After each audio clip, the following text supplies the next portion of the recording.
So welcome everyone, once again. I said I'm Rita and I came from Prague University of Economics and Business, and I am a PhD student there at the Department of Econometrics and Operation Research. And to lighten up the mood a little bit, I got a presentation named Sweaty But Not Hot, Gamer School Hands, and therefore I'm going to talk about the hot hand or lack thereof, right? And I will start with what it is. For those who don't know, the hot hand is the idea that recent previous success should increase the probability of a current success by itself without any side path. So usually it is applied in a way: if I score 3 times in a row, I'm more likely to score again than I would be otherwise, because my hands are so-called hot. Often there is the phrase "being in the zone," which sort of encompasses similar notion that I am temporarily, my skill set or my abilities are temporarily improved until I miss again.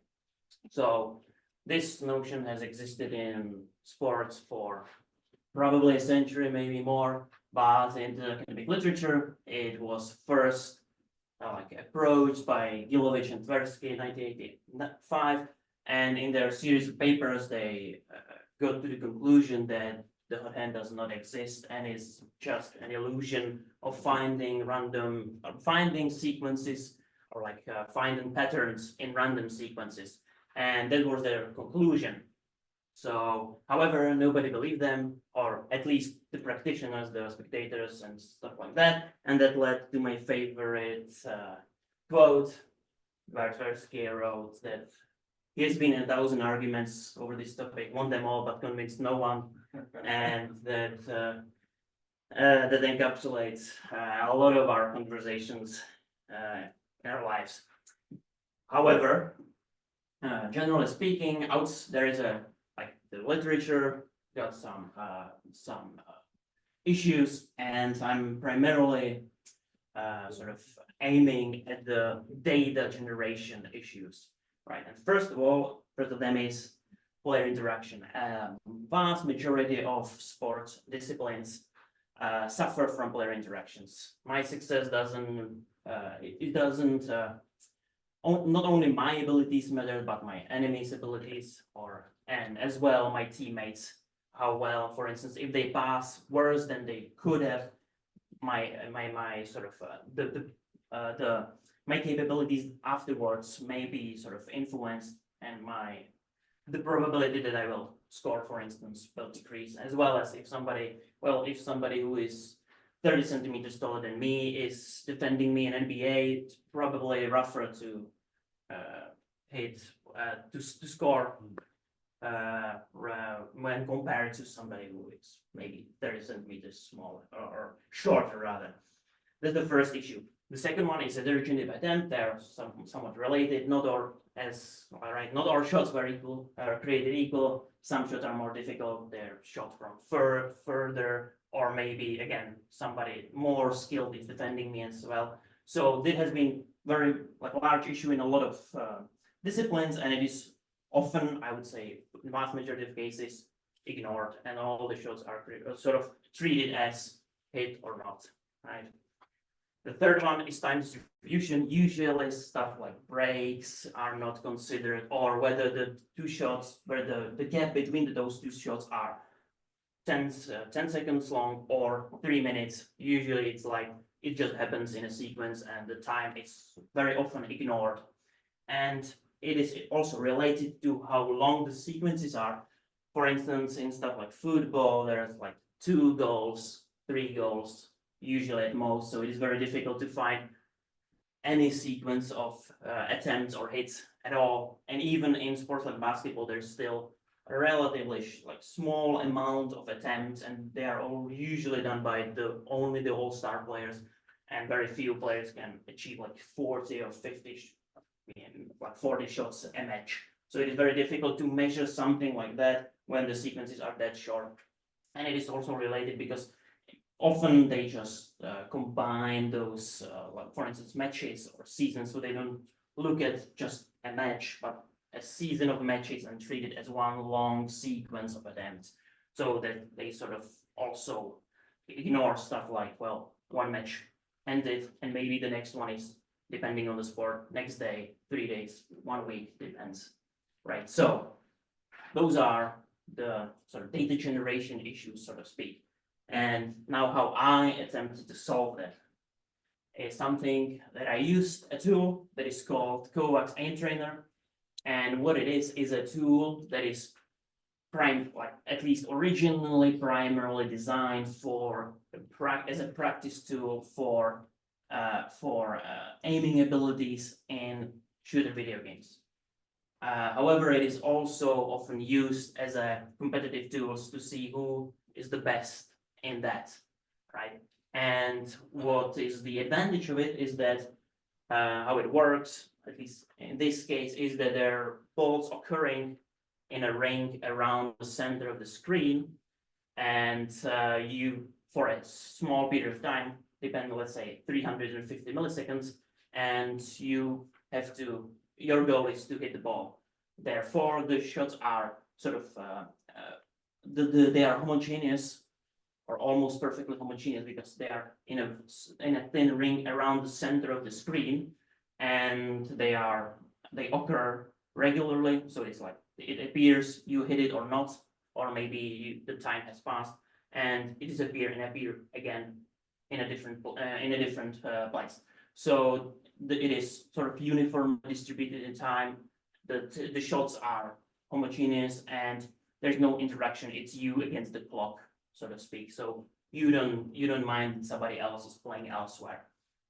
Another advantage is that the scenario takes 60 seconds, so you can get, in this case, even up to 100 and over 100 attempts. So the strings are larger than pretty much any sport you can sort of find data for. So as I said, those things I will claim are solved, so to speak, by using these kind of data.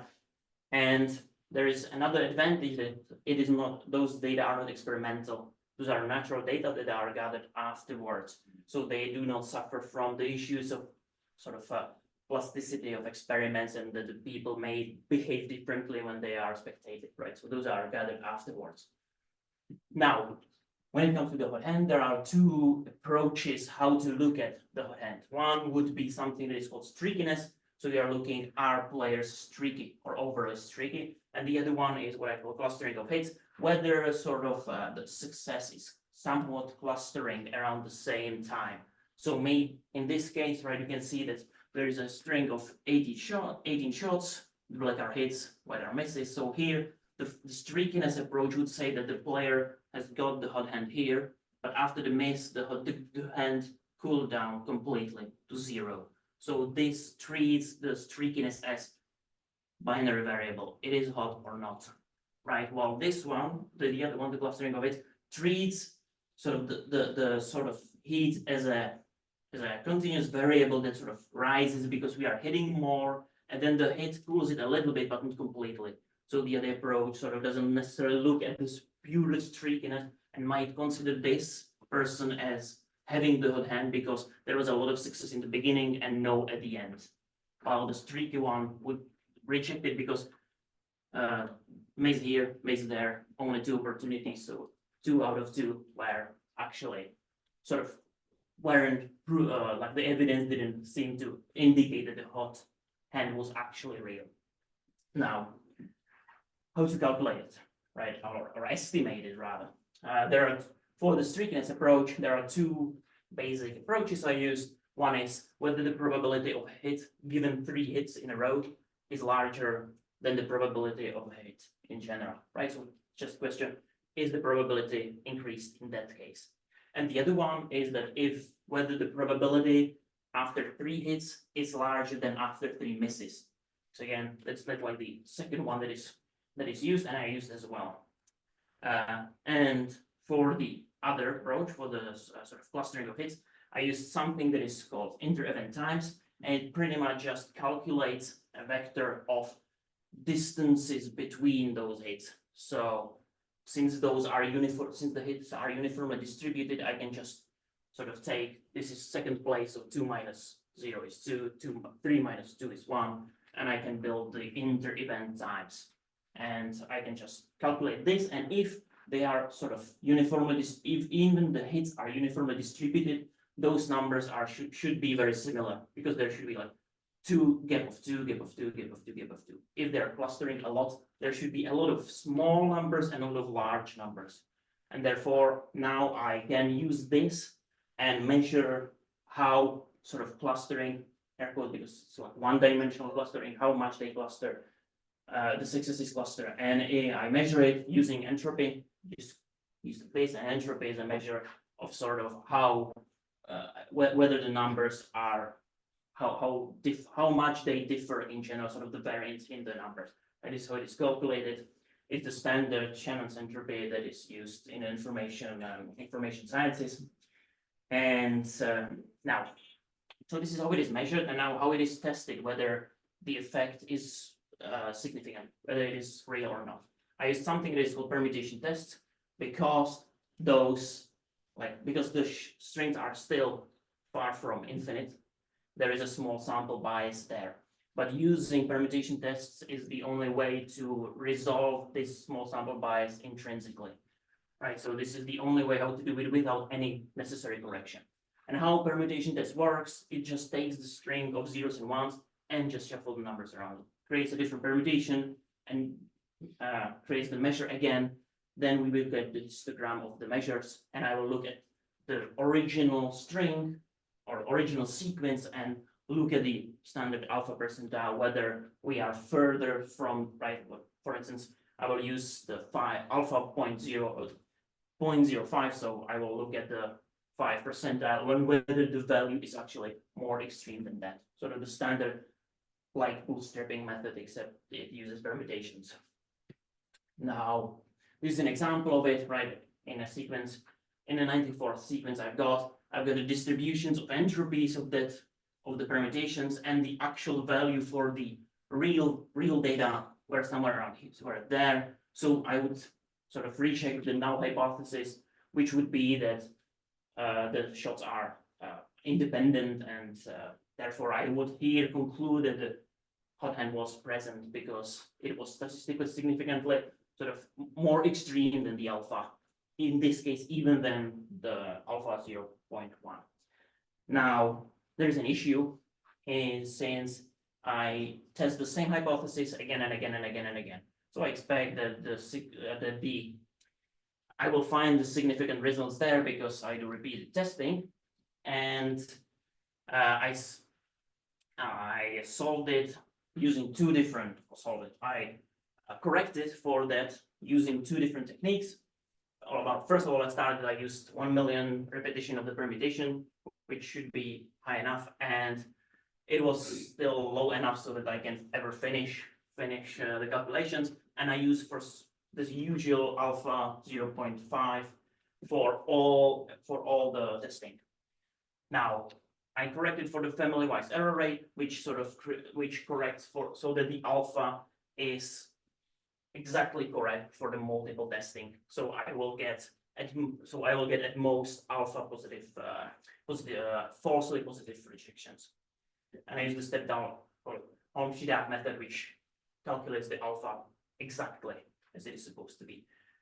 And then I used false discovery rate, which is slightly less conservative method, because this one doesn't allow any false positive above the 5%, and this one sort of allows some expectation of my rejections are going to be false rejections, right? So it has larger power, but I have to live with 5% of them being false rejections, right? So this is very often used when the number of testing is very large.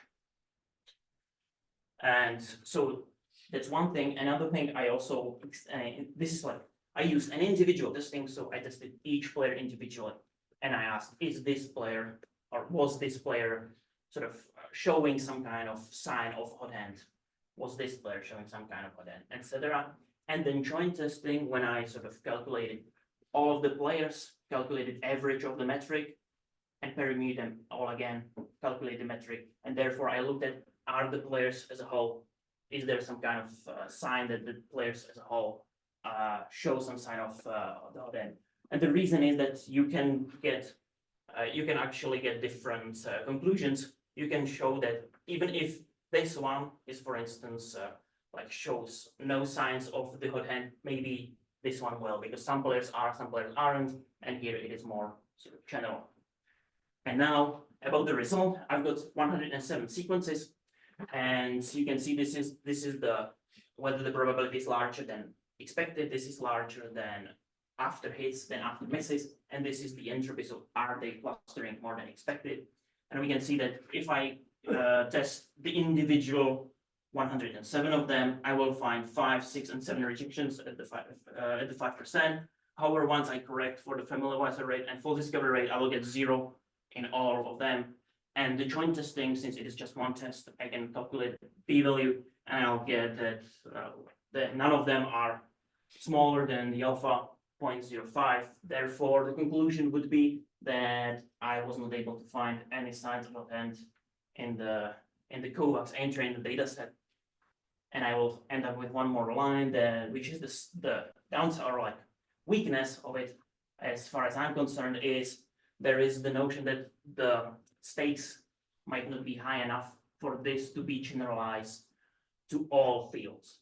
But what it at least does is like further evidence that the hot hand might not be a general phenomenon, that it happens everywhere at all time, because there is the hypothesis that it just happens as a result of some psychological what's the word, psychophysiological reasons, that it just happens everywhere, right? So this would suggest that it at least doesn't happen everywhere, or not under every circumstances. Okay, so that's, I think it's good for me. Thank you so much. So at the end, we believe in confidence, right? Any question? Yeah, thank you. Very interesting research. So we do some other analytics in our approach, and one of the features we actually use is we call it form, which is roughly similar to the concept you're talking about. So we look at if it's a team sport, we look at if the team has been winning for the past 3 or 5 games, and then how that impact their next game. Probably similar in individual sports as well, and I think our hypothesis is rather psychological. So if they have won the past 3 matches, then probably they're very confident. The team morale is high, so it boosts their performance. Whereas if they've lost 3 in a row, then the morale is low, and then they probably have lower performance. So do you think that sort of psychological reasons would influence or is captured in your analysis? It is not in mine, because I didn't gather any demographic data, and I didn't really get any data outside of the files that are generated by the game, where I just get the raw data of the run. So I will get like hits, miss, times, and stuff like that. But I don't know anything about the players. The only thing I know is what time of the day where they are, at least what they set their windows to, what time was it played at. But I don't know, I don't have any other data, so I definitely don't measure it, and I don't capture it. But it should be theoretically possible, and it could be also extended sort of to create an experiment, because it's sort of almost like an experiment tool. But then it would sort of be the purpose of it not being real data, not experimental. So, but it should be possible, but I did not do that, at least not in this. Thanks, this work. In healthcare, digital healthcare, which is my field of research, we speak a lot about the digital twin of the person, the program, organization of the healthcare, and so on. This concept exists in this area? I mean, to have a kind of a digital twin that you can manipulate with some of the data, try to find the best way to improve him or to coach him or something like that? Is it? It's not only applied to you, but maybe in general in this community. I would say not necessarily, like the overall state is still very in diverse, so to speak, right? So a lot of things like that are just now emerging to begin, because it was just a pure pastime that sort of evolved into an industry, but very young and very still inexperienced. So I would say that at least as far as I know, there is not something like that, at least not now.